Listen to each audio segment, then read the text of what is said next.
Day in America, and I got my Nolly Williams with this morning. What's going on today? Marky, how are you? You always look great, girl. I'm Thank so you happy to be very with you. much. You know, you always put a smile on my face. You always have something positive to say.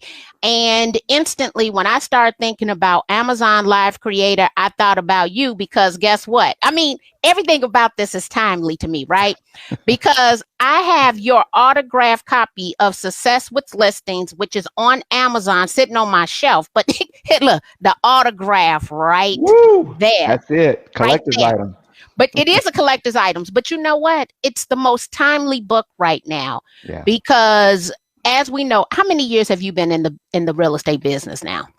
Since 2003, I've seen some markets. You've seen some, 2003. Now I want you to tell everybody because I know you dynamic, but tell everybody about you. Let me just let you know, we over here, we on Amazon, we are all over the internet streaming live. The reason this is timely right now is because we know that agents are complaining about there is a lack of inventory. You and I believe there isn't a lack of inventory. There's a lack of listed properties. So tell Correct. everyone, I got this best-selling author here with me today. So tell everyone Well, I'll tell who you, you are. I got into real estate when I was 33 years old.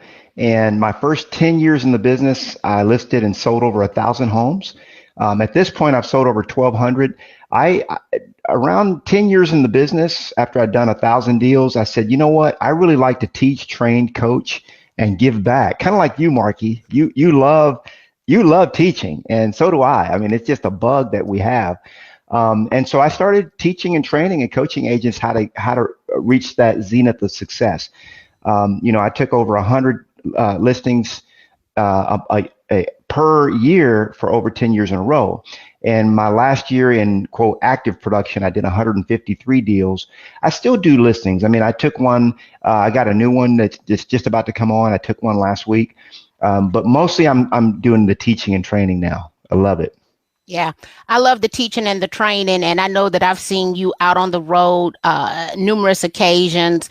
And when we start thinking about success with listings, and let me say this is the Bible, right? Of success with listings. Yeah. The problem is how to find, right? Now, secure sale, we need people to find, right? Right. And what are some of the strategies that if we were, and I need y'all to go buy this book today. Let's start at the beginning because that's where agents are having a problem, right? I'm hearing stats that we have a little bit over 1.4 million realtors globally, and there's only 1 million homes available. And right, in addition to Yeah. that, 20% of agents probably do 80% of the business. Yeah. Yeah. And the 1.4 million, interestingly, that's just nationally, and realtors, that is, there's about 1.4 in the United States. So when you start to take it around the world, then it becomes really quite large, actually. But yeah, when you think about listings, there's only three buckets where all the listing leads that you ever need will come from. So I'm going to share that. Before I do, I just want to say that not enough agents are focused on listings, Marky. And this market, we've never seen anything like it. I've got friends that have been in the business 25, 30 years. I lead a group of over 200, and right now we have 205 agents that I'm the team leader of. And the thing is, I mean, those that have been in the market 40 years have never seen a market like this. But the ones that are really going out there and finding the listings are getting them, because the listings are there. People are thinking about selling their house. They're just on the fence about it. So after I'd sold about 600 or 700 homes, I decided to figure out where all these listings were coming from. And I kind of deduced it to about 12 different sources. But as I peeled it back even more, Marky, I realized that there were really only three buckets where all the listings that I had taken, or at least 96% of the listings that I had taken, had come from. And the three buckets are, number one, your sphere of influence. And this is going to be very, very pivotal. This is going to be the most important bucket right now. When people are afraid, there's a lot of fear. And there's a big catch-22. There's a lot of fear about putting their homes on the market. So number one is sphere of influence. Number two is your farm, the geographical area that you have chosen to dominate. And then number three is your niche. Your niche. What are you known for? When you think about it, there's a lot of really, really incredible niches that are, when you, so let me just say this, and I'm going to turn it back to you, Marky. There are three kinds of sellers. Okay. So when you think about niches, think about this. There's three kinds of sellers: those that want to sell, those that need to sell, and those that have to sell. And when we think about niches, I always like to think about the ones that have to sell. And that's where my niches have always gone. So you might think of probate, divorce. Back in the day, we did short sales, things like that, were really have to sell niches, if you will. So you know what? I'm going to tell you, they might think I gave you money before today, because you preaching like everything you said is what I'm preaching, right? So one, I appreciate you validating my thoughts, right? So that sphere of influence, and we're always telling them, let's just go back in time to when we came into the business, right? Yeah. We all wrote down that list of 100 people. I think that was like the custom, right? That you would go out to and let know this is what you do. Yep. The next one is that geographic farm. When it comes to the geographic farm, I'm telling people three things. I just met with a new licensee yesterday in my house on a Sunday. So that lets you know I love this guy, right? He got the plug. Went to college with my son. He's a neophyte in the same fraternity. And so I said, look. Yeah, I saw the post. I love it. Amazing. Wait, thank you. So geographic farm, right? And I put 3 communities in the city of Chicago side by side. And I said, when you start looking at these geographic farms, I want you to look at the price point, because that is important. I want you to look at the rate of sale, and I want you to look at the barriers of entry. And I said, I want you to go everywhere, but I need you to understand there's some places where you're not going to do business. And one of the places I mentioned was Chinatown. And I said, what would be the barrier? And he didn't understand. I said, language. You don't speak their language. I said, so unless you're going to learn their language, that's going to be a barrier of entry for you. And then the niche, and why we can't get our agents to niche, to own it, to say you are the absolute best. Once you niche, you make more money. Absolutely. Absolutely. Right? I mean, this is true in the medical profession. So, for example, when you take a cardiologist, when you do the studies on it, a cardiologist makes about 163,000 more than a general practitioner, even though a cardiologist works about 30% less in terms of the average time that they put into the job. And so they make 150 grand or 160 grand more working 30% less time. Why? Because they're specialized. They're sought out. They're in demand. And here's a key word. If you're thinking about this, you write it down. They're relevant. Okay. Ooh. They're sought out. They're in demand, and they're relevant. If you don't have a niche, you're not relevant to many people, because they look at real estate agents as a commodity, right? And so, yeah, you're right. You got a niche to get rich. You got a niche to get rich. Now, we have people who are able to chime in. So we have Ayana talk. She says she loves it. Ayana is on it. She's taking charge of her business this year. We got Carrie Jo Little, who I was just on a call with before I came to see you. And she says she wanted to add a number 4, those that would sell because it makes sense and they would make more money today. Well, here's what's kind of funny, right? For those who are looking for the most amount of money in the least amount of time, now would be that time to sell. Absolutely. That's right. True. If you want the most amount of money in the least amount of time, today would be that day for you to sell. People are saying estates are also, Valerie, estates are people who need to sell, right? Yeah. It'd be nice if the family could get along, right? And didn't have to go to probate. Let me say this.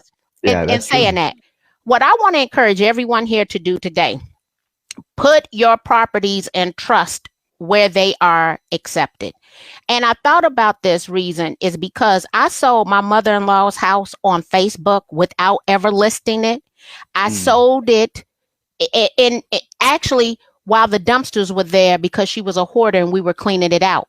We closed on that cash deal in 3 weeks because my mother-in-law put her property in a trust to my husband. All my husband needed was the death certificate and his driver's license. Yeah. That was it. Do not allow attorneys to drag it out and make the most amount of money. Oh, we have Miss Garcia over here. She says the riches are in the niches. She did say that. She says hers are families relocating to Texas and speak Spanish. Come on, girl. Oh, there you go. Let's go. You know, I like this one. The rich here, the rich. The niche here, the niche. The rich are the rich. You know. Oh, say that again. The niche here, the niche, and I like to say the rich here, the rich. The rich here, the rich. I like that. The niche here, the niche. Yeah, I like that. So that's a great niche. Spanish speaking and relocating to Texas. Now, here's the thing, though, Marky, and I'm going to say this. I've never marketed for a buyer. Okay. Now, I'm not telling anybody how to run their game, but we all know that the game is listings, guys. It's the game. We're taught that from the day we get our license. And what I did, Marky, from the very first time that I got my license, very first business card that I ever ordered, my title was listing specialist.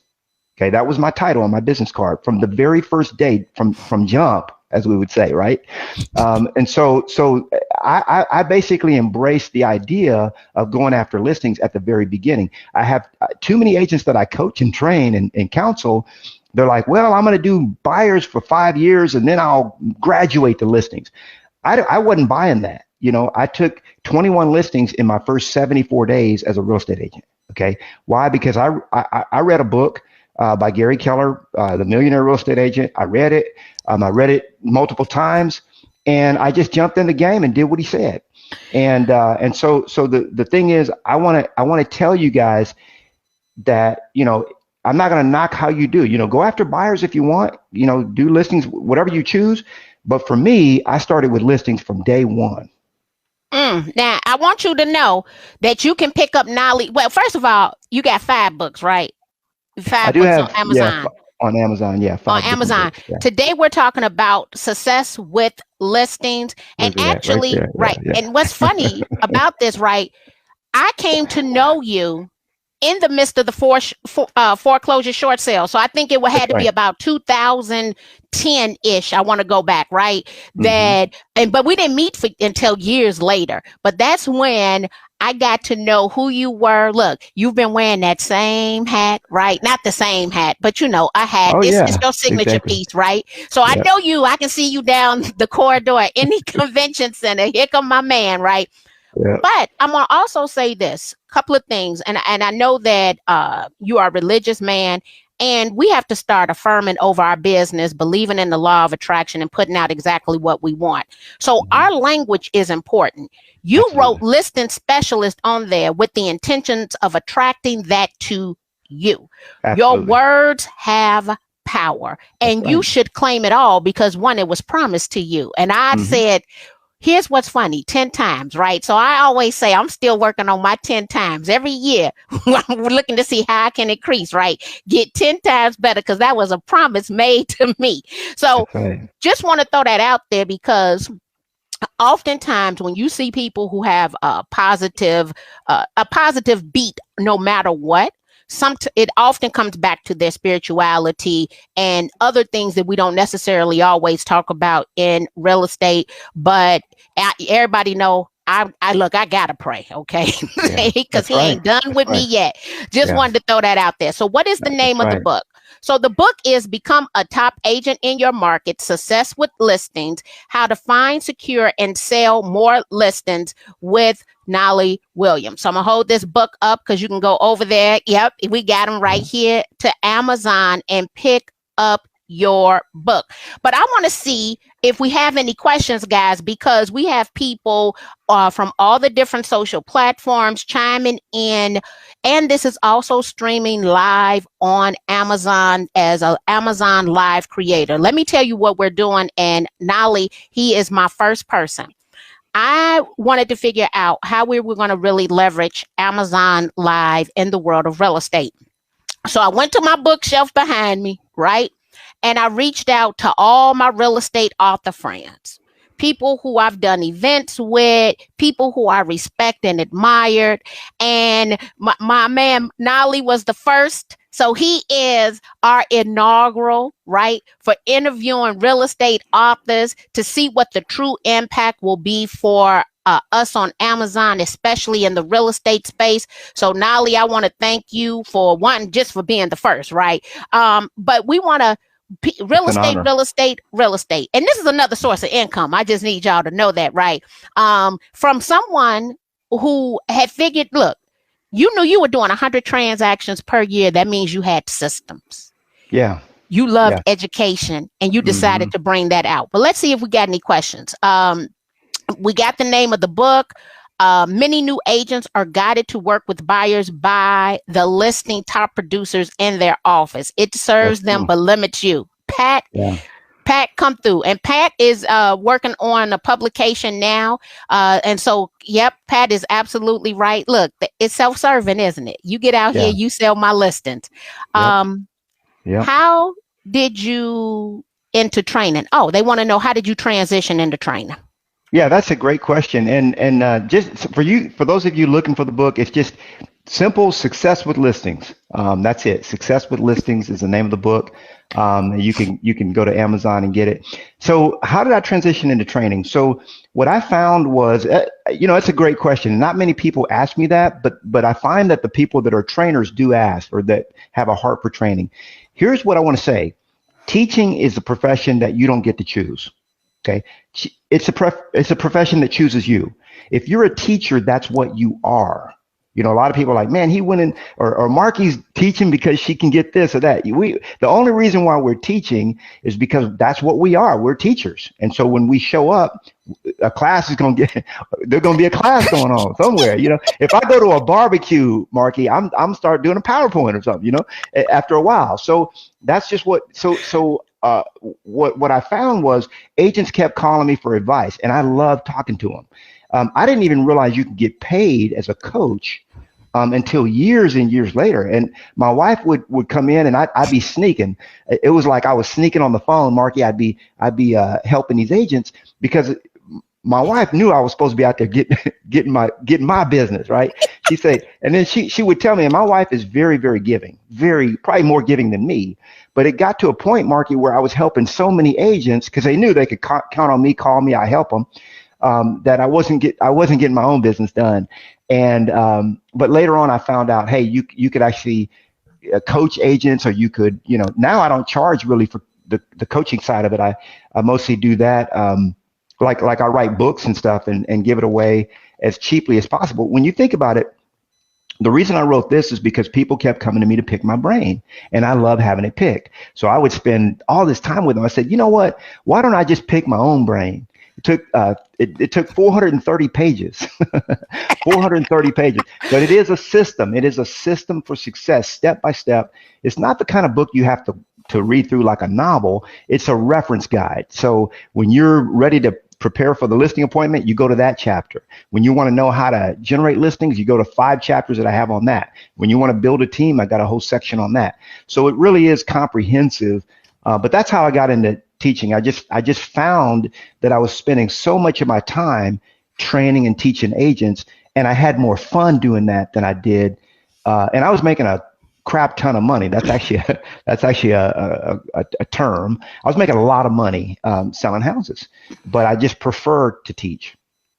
Wow, and I'm glad that she asked that question, and I don't think everyone knows that it just kind of comes to you, right? Because you sitting there. Carrie says the best way to pick my brain is to show up and sit next to me at lunch. She said, because I'm gonna talk you to death, right? Here's what we got to somebody else. Appreciate your time and insight. My question is, what's your requirement? Oh, so let me say this. I'm going to answer this for Nolly. Due to antitrust, we cannot talk about commission rates because we are all affiliated with different brands. What I will tell you, there is no average, there is no standard. And so if there was a way that he could break that down without giving you clear percentages, yes. And let me just say a couple of things that I'm saying. We should never discuss publicly what another agent charges or what a person co-ops. I'm seeing that a lot of people are mad right now at listing agents because they don't like the amount of the co-op that's listed in the MLS. Well, here's the thing. You have the right to negotiate it, but do not come publicly and shame people because you're violating the rules and regulations, because they have the right to put as much or as little as they desire. And so there is no average, no set, no standard when it comes to compensation. I do believe that we need to all decide what we believe we're worth and make sure that we are charging that. And there's some agents who get, A percentage, and there's some agents that get, Z percentage, as we're in that industry where there is no average. Sorry, we couldn't we couldn't do that for you, but not on my watch.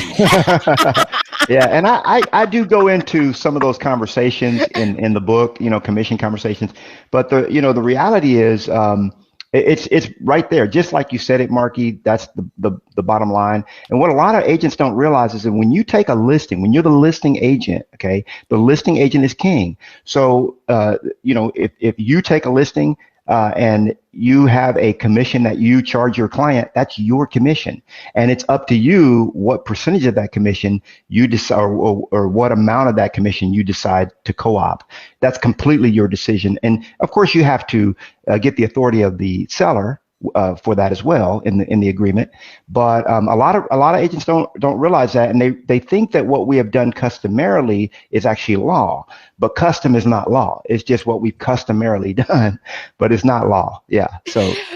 And you know what's kind of funny, and let me say this: if you are one, I do believe that sellers believe that properties are flying off the shelf, and definitely they want to negotiate. All right. Mm-hmm. But we still see some houses that aren't selling. So that should tell you something about your pricing strategy. Yeah. So here is the time where the better negotiator is likely going to get the most amount of listings, because they need to justify their value. Correct. And what that means. The next thing is when it comes time, you want to understand what you're providing, right? And what's going to differentiate you, which is also why niches don't complain as much as well. That's because right. They're providing a specialized service. Someone said something about list pendants. As we start moving into, I think, more short sales, once the moratorium is lifted, I'm not negotiating compensation, and I'm going to list some short sales. I'm not negotiating compensation. One, because look, Nolly, we get to go back and pull that the same stats. I got New York Times, all that back from 2008. I get to pull all that back up. Right. Yeah. And say, I ain't new to this. I'm true to this. Right. Here we come again. But it was definitely a niche. So here's the question. They rephrased it. So what are some strategies you would suggest for dealing with sellers that are on the fence for listing because they feel inventory is low? And if they sell, what can they buy? There you go. That's how to position that question. So what's a strategy? Yeah, so this is what we're talking about, is sellers that need to make a lateral move, okay? And there's no easy answer for that. I've got a seller right now that's in the same in that exact boat. He's making a lateral move. He is very convinced that this is the time to do it. And the reality is, Marky, there are a lot of sellers putting their homes on the market right now, even though it may not be a lot when you, from a perspective standpoint, you're looking at how many agents there are to how many listings there are. But see, what I teach my agents is to go get your unfair share.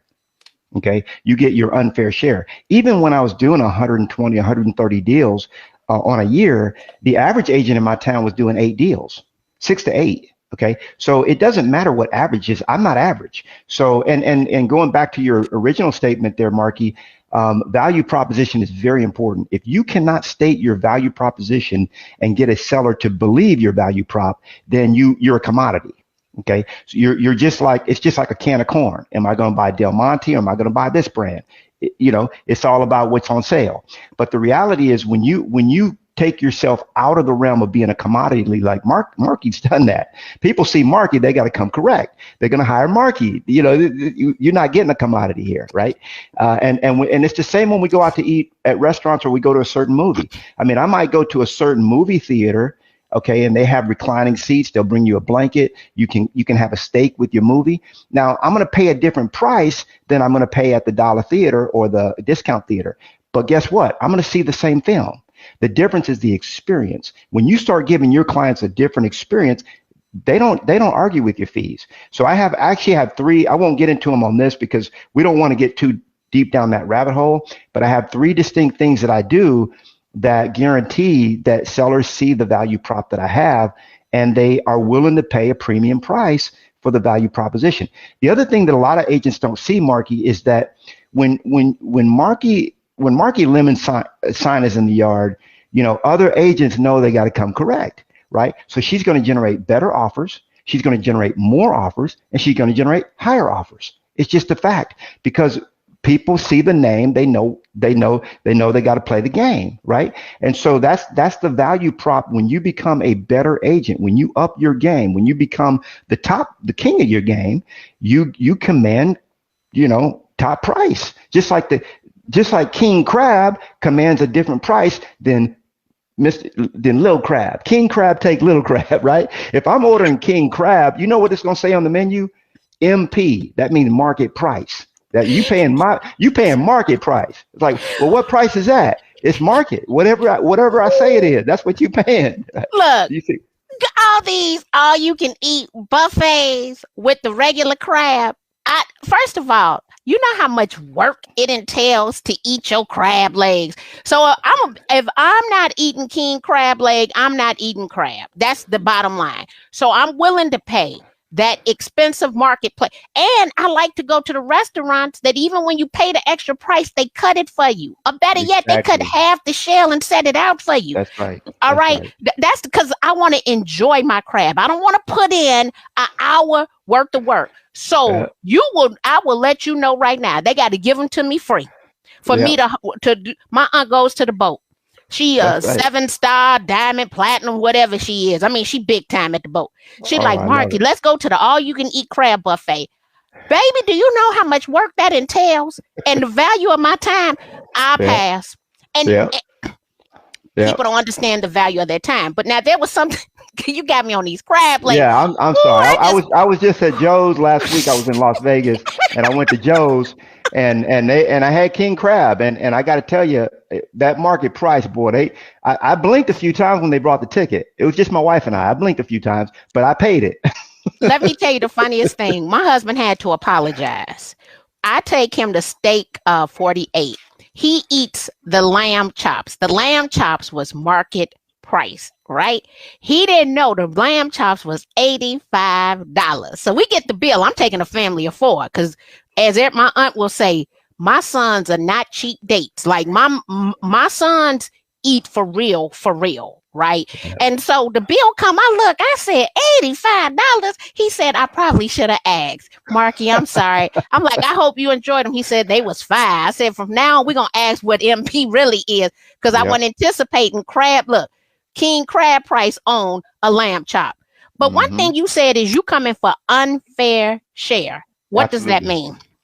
That means that, you set a number of what you desire and require, and then you put that number out, and that's what you go for. You don't have to look at what everybody else is doing. See, in reality, there is no competition. Competition is something that's a figment of your imagination. The only person that you're in competition with is you. You have no competition whatsoever. See, here's how I look at competition, Marky, and this is real talk. So here's what you got to ask yourself. Did God make any other individual on the planet like you? We all know the answer is there ain't no other Marky Lemons on the planet. We all know that. Okay. And when you came to this planet, did you have a specific purpose? We know the answer is yes. Okay. So if you're unique, there's no other person like you, and you have a specific role and a task to do while you're here, then there's no other you. There's no competition, because you're the only one. God broke the mold when he made you, and you're the only one that has the task of what you came here to do. So what I looked at it was, Marky, I said, what do I desire and require? I want to do 100 deals a year. That's what I want. Well, what's the average agent doing? I don't care. Doesn't matter to me. So the average agent in my market, it just turns out, does 6 to 8 deals. I did 100 plus. That's an unfair share. In other words, I'm getting what I want out of the deal. Now, when you look at it though, and you look at how many deals are happening in your marketplace, you will find, okay, just like Pareto's principle, the 80-20 rule, 10% of the agents are selling the majority of the listings. Okay. So, and the reason we do that is us listing specialists, we set ourselves up so that nobody else, I mean, we're intimidating. I remember when I used to wrap my van, I had my stuff wrapped up, and I had all this stuff, Marky, just so that all the other agents wouldn't mess with me, right? But in reality, any agent can do this. I already understood it. Any agent can do this. So that's what I mean by getting your unfair share. Get what you came and get what's yours. Get what's yours, and you don't have to settle for anything less than what's yours. Wow, unfair. I feel like we went to church on Monday morning, to be quite honest with you. Because you look, I'm loving every bit. If you have not had the opportunity, go over to Amazon and purchase Success with Listings. I got my man here today, Nolly Williams. I've known him now for at least 10 years. I even have the autographed copy. He is over here dropping these nuggets. Now, I also see you got the 46-step listing system. Yeah. So as I'm going through this, it's only one thing, because they want to know, how should they generate? How should they approach this? I got somebody here from New York. They back to not being able to call, right? How do I go get?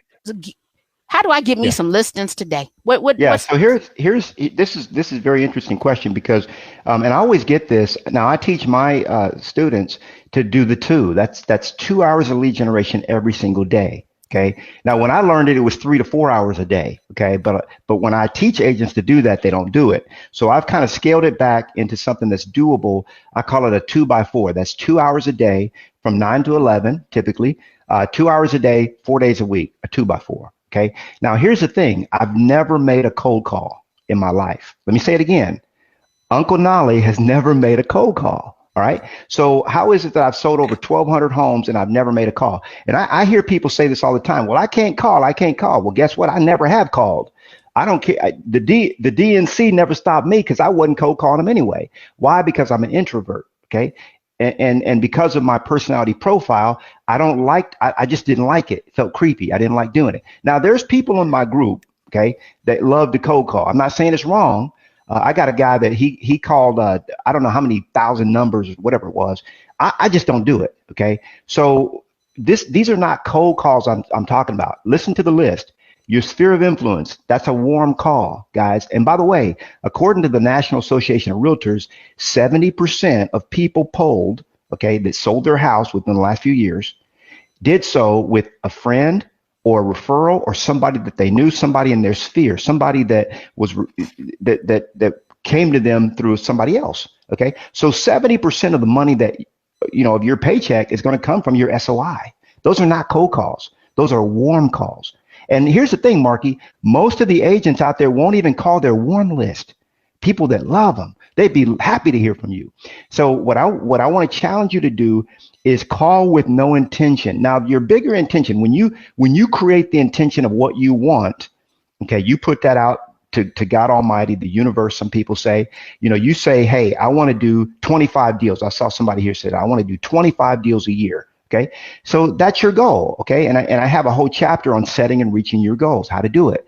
So you set that out, and then so that's your number. Now you have your list of 100. I say 200 people. Okay, and I show you how to put your list together, and then you just reach out to them. Now I teach an 18 touch. Okay, let me share that real quick. 18 touch, and I'm gonna bounce it back to you, Marky. So the 18 touch is this. Number one, you should be hitting every single month your people with a monthly newsletter. Okay. Now it should be automated. Okay. I say set it and forget it. I've got some examples in the book, but every month they should get an email from you automated. Okay.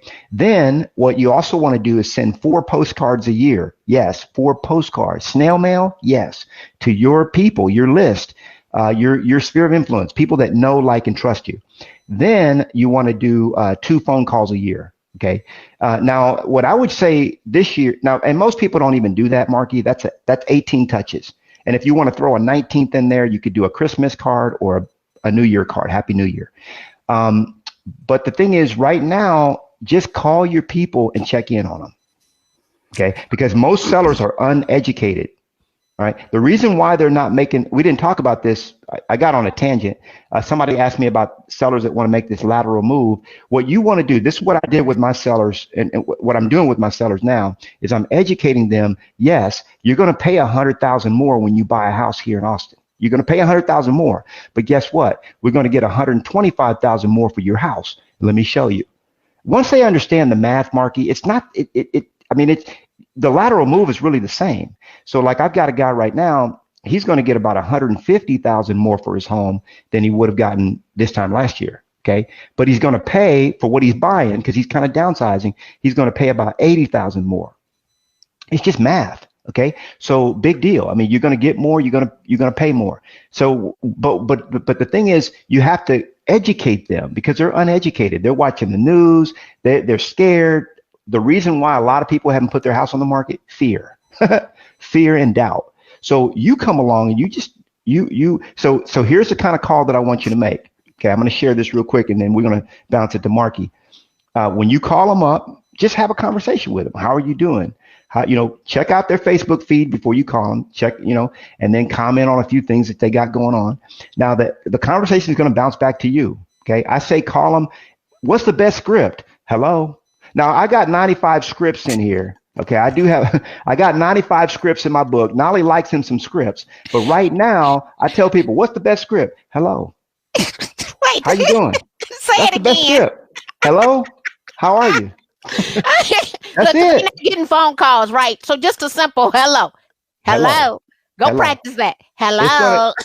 It's gonna come back to you. They're gonna say, well, how are things going with you? And you know what I would say if Marky is my client, I say, Marky, things are going great with me right now. You've seen the market; it's crazy, but I got a big problem. You know what? Maybe you could help me with my big problem, Marky. Well, what is it? Well, my big problem right now is inventory. I can't keep them in stock, and I got a list of buy. I got a lot of people looking. Oh, by the way, who do you know that's looking to buy, sell, or maybe move? And then they start talking. Okay. Now, if they're thinking about it, they're not thinking about it, whatever it is, that's the conversation. The other thing is when somebody asks you how the market is, don't tell them it's crazy. Because my wife has to put me in time out for this because they say, how's the market? I say, crazy. Oh, wait. Watch your words now. I say, you know what? It depends. Why do you ask? You start a conversation with people. When you say, oh, the market's crazy right now. You just told them that it's not a good time to sell your house. Don't even mess with this. You step back. No, you want to say, it depends. It depends on which area. Why do you ask? And start a conversation with them. Go ahead, Marky. Well, first of all, the hello just took me back, right? How simple is that? But knowing the numbers, and we got Carrie Little, she's an MLS specialist with us right now. And it is about knowing the numbers, because what I just heard you say is I can really get you what you want. It will cost more, but you will also net the most amount of money in the least amount of time and be at the highest level of happiness. Correct. Right. And Correct. So this is numbers. And I'll even give my example. If I were closer, just a little closer to retirement, right? My goal is to live in warm weather. It would be the ideal time. I would look at how much more I would net right now in the least amount of time. Go get me move where my son just moved to. Go down to the South Loop with a swimming pool, doorman, and all the building amenities, right? See what that payment difference is. And if I would net more, I could live in Chicago another couple of years. Yep. Right? Yep. Rent, pull from that reserve, but still have the most amount of money in the next couple of years to go buy something further south, right? Absolutely. So right. This is think with the end in mind is what I'm hearing here, right? And yesterday, talking to the 24-year-old newly licensed agent, I was telling him about his real estate career. I said, what I wish people would have told me was think with the end in mind, and it's okay to say no at such an early age. I said, because then you won't allow these distractions to occur in life, right? And so when we come back over here and we start looking at these properties, we got to think, what's your end goal? So that means we got to ask, hey, what's going on? Has anything changed in your life? What's your end goal? Let me help you, because you got an asset. That's right. That can fund it all. Yeah. And just like you, I mean, I can't tell you how many people I've consulted that, you could look. In fact, my wife was just talking to a seller recently about that same exact idea. You can liquidate your asset now. You can get the most money possible. And then you can lease, even though we usually don't advise people to lease, but this market is different. So we say, hey, well, you can lease for 12 months or 18 months, let the inventory levels get back to, and then you're in a great position to purchase because you got all this money in the bank. You're flush with cash, you're liquid. So yeah, the reality is it comes back to you being a consultant to your client. The reason why people are not putting their houses on the market is fear. They're just afraid. They don't know what's the market going to do. And by the way, if the moratorium had been lifted, Marky, we wouldn't even be in this situation. You know what I'm saying? We wouldn't be. There's a whole lot of different sort of the perfect storm. A lot of things have come together to create this perception, if you will, of this, which has turned into reality of this lack of people actually placing their homes on the market. But you got to understand, there's a lot of people selling right now, and there's a lot of people that really would desire to sell. They just need to talk to the right professional to get them to understand and weigh their options. Yeah. So I'm glad, look, we think the same. We both believe that there's a plethora of inventory. There's a lack of listed properties. And you know what? I came up with a whole new strategy. We did Operation I've Got Houses for Sale. And everybody right now has a bunch of buyers, right, sitting on the bench. And I'm like, so why don't you get exclusive buyer agreements and then do for sale by owners to not create competition for the buyers, right? Because everybody got these buyers. How will get this all-star roster of buyers up off this bench is what I want to know. And here that goes back to one of my favorite strategies is called the trial listing. Okay, so if you're implementing that strategy that Marky just taught you, I mean that's money. You just gave them some money right there, Marky. So if they're implementing that strategy, they can now call through their list with their trial listing. And it's like all the trial listing is like, hey, Marky, have you considered selling your home? Well, I've considered it, but this market right now, well, we have a trial listing. Well, what's that? Well, that's where I can list your home for 7 days or 14 days. We have a 14-day trial listing, and you could even have it off the market. We don't have to put a sign. I mean, there's all kind of strategies right now that you can be sharing. Well, what do you mean by that? Well, we've got several buyers. We'll just bring them in through your house. And how easy is that, Marky, to and I like the term trial listing. I like to use that term with them because it's like, oh, I can do a trial. People like that. Oh, I can trial. I mean, really, they're listing their house. And is it going to take more than 7 to 10 days to sell their house? Of course not, right? And by the way, all you have to do is get the word out to your colleagues. Hey, I got this person that's interested in selling. If he could maybe get the right offer, okay, you have the exclusive. Make sure you get that in writing. And so there's different, and run that by your broker too, right? Some brokers don't like to do anything less than a certain amount of time. So if I'm working with someone, they say, hey, my broker needs a 6-month listing, whatever, then I say, okay, well, put somewhere in the agreement, in the language, if your broker will allow you, that the seller may terminate this listing at any time after 14 days or after whatever the trial listing term is. So there's a lot of strategies, guys, that you could call people or bring up in conversations just to get people off the fence. Because there's a lot of people right now that want to sell their home. They're just not talking to the right professional. They're saying their mind is blown. So let me just tell you something. I'm going to tell you what I heard when you said trial listing. I just started thinking icing on the cake. I just want you to know that. I'm thinking, dag, how great would it be, right? To drop that property on the market on a Thursday, have that open house set up for that Saturday. That's exactly what it is. If you don't have that sucker listed by Monday, you're not doing your job. It's something wrong. It's something wrong. And that's the trial listing. You list it on Thursday. You have an open house for 2 days. You collect offers on Monday. Done. That's like a guaranteed paycheck. Now I want to add to that, right? Because we like to give people value right here. We didn't blew their it's getting good now, boy. Let me get my bag of tricks out. Look, they like right. But here's what I'm thinking, right? In addition to that, you tell them make your first offer your best offer. The seller will not be looking at highest and best. Submit all offers. They will be presented at noon on. So you ain't gotta call me. Yep. All offers will be presented at noon on Monday. That's right. Period. That's right. Oh, we just look. Yep. I just felt good. Like that felt all kind of good to me, baby. I just said, yes. Okay. Make your first offer your best offer. We ain't playing the game. You know, I even have people that on one of my recent listings that we closed a couple weeks ago, they were putting like, we'll pay 1,000 over the highest offer. We're not playing that game. Make your first offer your best offer. I like that, boy. That's game right there. I like it. Wait, I gotta get clarification on this question. Sorry. Do you ever consider exclusive agency or only deals with exclusive right to sell? I got my own thing to say, but I'm gonna let you go. I only like exclusive right to sell agreements, and here's the reason. Yeah, I've never done exclusive agency. I've only done exclusive right to sell. Go ahead, Marky. Yeah. With the internet, right? At the moment I put it out there, it's gonna attract attention. So I would never give you the opportunity right now. Buyers, let me come back. Take a deep breath.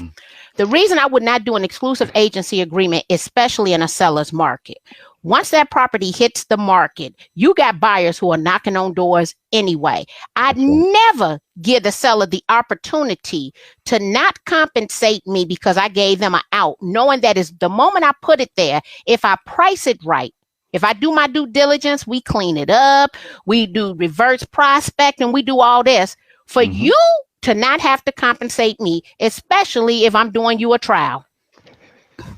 That's it. You answered it. That would be my thought. Guys, exclusive right to sell. That's the only. I don't even know there's other contracts out there. I didn't know there was another one out there. I've done over 1,200 listings, and that's the only form I've ever used. Exclusive right to sell. So yeah. And by the way, sellers won't challenge you on this. If you have sellers that are really like, toe tipping in the FISBO and all this other thing, then, you got some uncommitted sellers out there, and that's okay. But if they understand your value proposition, they got to understand, Marky, that you're going to bring them, for example, let's say the house is $400,000. Okay. So, we're talking about $4,000 to $8,000 in commission. Okay. So you want me to drop my commission 1 or 2%, for example. You just throwing that out as a example. You want to drop me by 2%. So that's $8,000. Do you not think that I could actually bring you more than $8,000? I mean, just the marquee limit, and you guys don't miss this now. Okay. Because every single one, this is an equal opportunity business. Every single one of you can have this kind of game. Just by having marquee lemons on the sign, you're going to make another $20,000. See, and people don't understand that. And this is the value that you bring when you study the game. Okay, study the game. You become a listing specialist, and you're going to have that game within 90 days, 120 days. You're going to have the same. You're going to look like Marky. You're going to talk like Marky. You're going to basically be. And by the way, let me go back to when I first got my license and I put on my business card, listing specialist. Okay, a lot of people get tossed up by that. The reality is, ask yourself this question: can you specialize in anything you choose to specialize in this business? Yes or no? Absolutely. Yes, you can. Okay. So I didn't say I was a mega agent. I didn't say I was a top agent. I didn't say I was top. That stuff came later. Okay. What I said was I'm a listing specialist. In other words, I made the decision, the choice to specialize in working with listings. And I did work some buyers, but guess what? When buyers saw my card, they were like, "Oh, you work with listing." That's right. So you know that I got the inside scoop on where the listings are. See, what's the number one way to attract more buyers? Just have more listings. That's it. So when you jump in the listing game, you solved all your problems.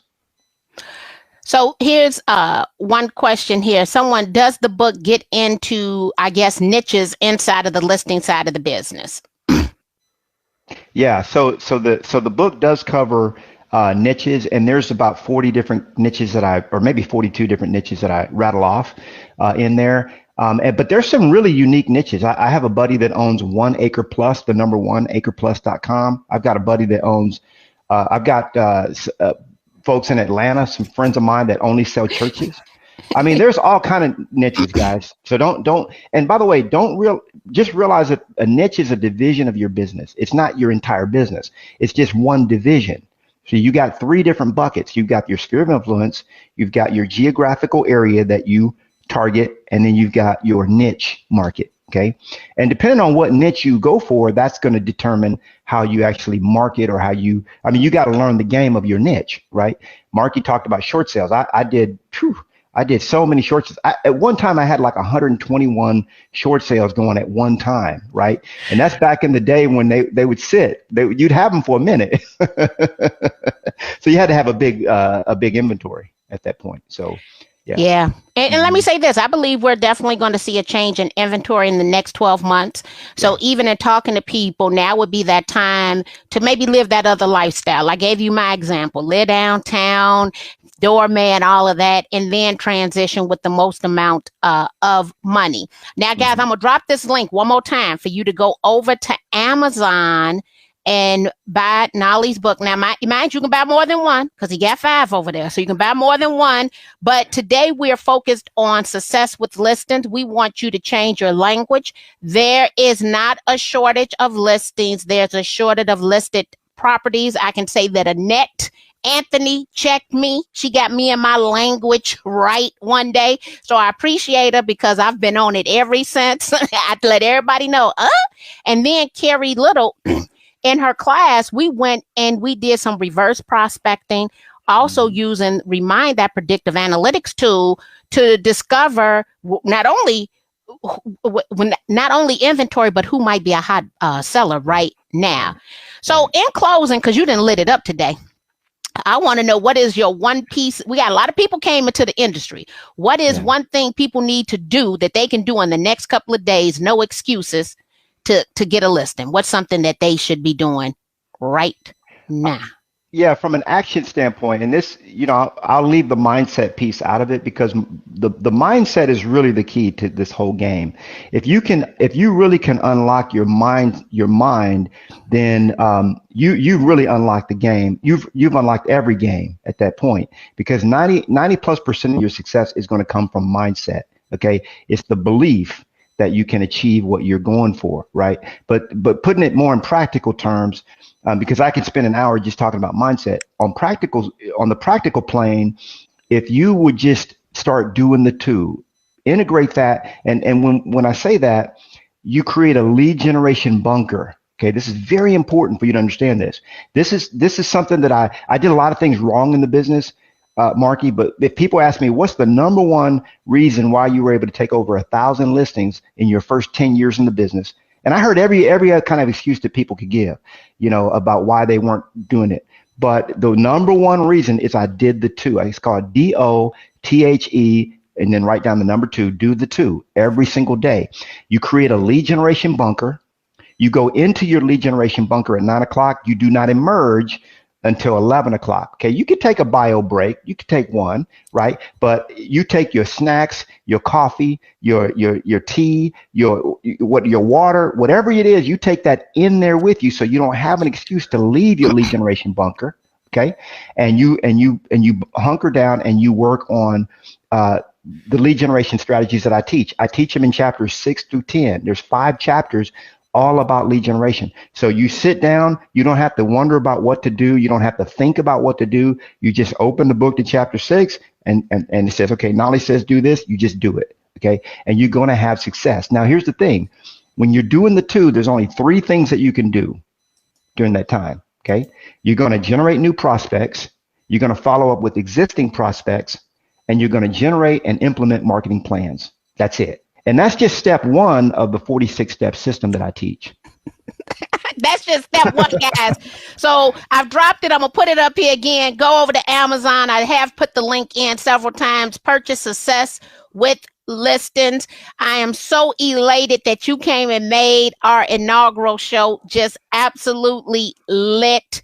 Look, I got notes galore sitting here, all my little sticky notes sitting here, because you are fire, and I appreciate you for being willing to come over here and share your time and your knowledge. Guys, we're going to sign off as I say goodbye to everybody. And let me tell you this, we had a bunch of folks on from every place. They were just hanging out with us.